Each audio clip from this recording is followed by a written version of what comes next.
Près de 7 millions d'électeurs sénégalais étaient appelés aux urnes le 31 juillet 2022 pour le renouvellement de 165 sièges de l'Assemblée nationale. Les missions d'observation électorale de l'Union africaine et celles de la Communauté économique des États de l'Afrique de l'Ouest, CEDEAO, ont salué un scrutin globalement bien organisé. Une déclaration faite par les deux délégations lors d'une conférence de presse tenue mardi 2 août 2022 à Dakar, la capitale.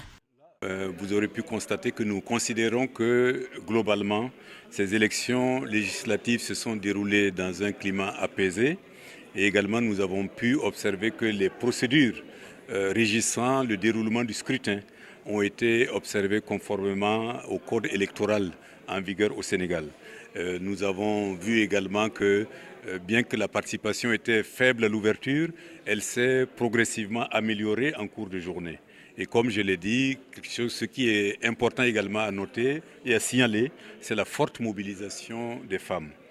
La mission d'observation électorale de l'Union africaine estime que le scrutin s'est généralement tenu dans de bonnes conditions. Elle a fait le constat général de la volonté du gouvernement, des acteurs politiques et du peuple sénégalais d'œuvrer à l'ancrage de la démocratie dans le pays, en dépit de certains points de désaccord relatifs au processus électoral. Tout simplement, c'est que l'élection s'est déroulée en toute liberté, en toute transparence.